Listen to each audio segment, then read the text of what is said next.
inspiration came from Mahatma Gandhi, who sort of began the whole insisting on truth, and sort of like, his first Satyagraha happened in Champaran. Satisfied with my drama and take something back home, that's a bonus. I'm looking at stories, I'd love to do a comedy. I will direct. I'm very seriously looking at something different, yeah. I think obviously it's a very, very interesting period in Indian cinema.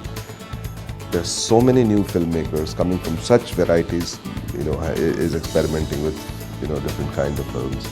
I am sort of also inspired to kind of like, keep on experimenting with, newer cinema. Young generation is very aware and reacts to whatever is happening around. Hi, this is Prakash Jha and you're watching me on Bollywood Hungama.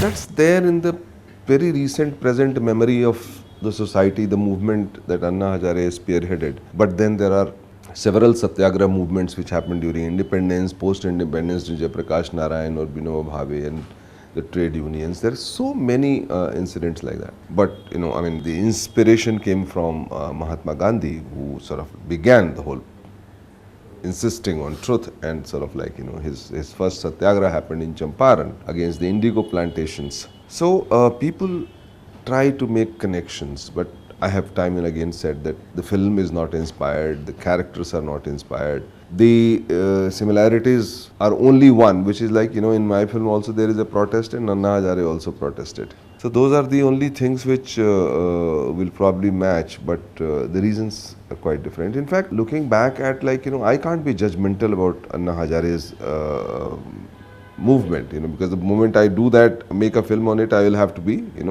take sides and be judgmental, because Anna Hazare's movement had its own validity and it had its own audience. Why it did not sustain? Why is that movement now almost like, gone past in the memory of people? And why that movement broke? All those things are, will be put into kind of like, examination and judgment if I make my, so I'm not going to take that risk. And, I'm not even going to comment about Anna Hazare's movement. It was there, it had its means and values and results. I will want the issues and the story in my film to be judged as, I have depicted it. Obviously, I'm trying to make a film, I'm trying to make, tell a story, I'm trying to entertain, I'm trying to engage my audience. If they get satisfied with my drama and take something back home, that's a bonus. I started as a documentary filmmaker after my stint at the Film and Television Institute, because that was easy to do and I liked making documentaries. I have done quite a few actually, 40-50 documentaries over a period of time. In fact, the last big documentary I did was on Sonal Mansingh, her life, which won the national award. But most of my national awards also have come from documentaries that I made, yeah. Why not? I'm looking at stories, I'd love to do a comedy. I will direct. I'm very seriously looking at something different, yeah. Anything which has got a good story, yeah. We are in different stages of mounting 2 or 3 productions, yeah. I think obviously it's a very, very interesting period in Indian cinema. There's so many new filmmakers coming from such varieties, culling out such, films like, the Anurag Kashyap and his school, the sort of like, even Karan Johar is, is experimenting with, different kind of films.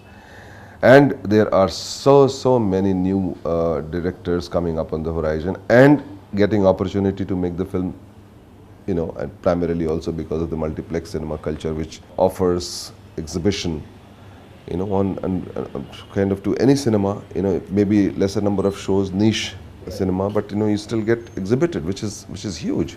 So I think it's an exciting period in Indian cinema, and I am sort of also inspired to kind of like keep on experimenting with newer cinema.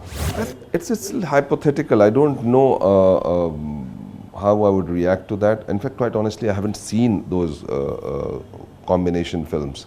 I would think a story is one story, I mean, it should be, even if it is a short film, like an hour and a half or slightly less than 2 hours, it should be like one consolidated story, taking you in it, giving you the whole pleasure of it, and then taking you out of it. That's what I would like to do, really.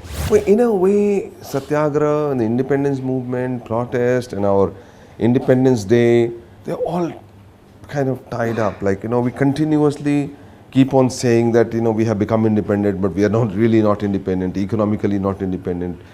As long as there is illiteracy in the country, as long as there is malnutrition in the country, as long as we have hunger in our country, we can't say that our independence is complete. All those things are there, the connotations. And we felt, we had originally planned to release the film around 15th of August, but because of several bigger films releasing around 15th of August, we have pushed it to 30th of August.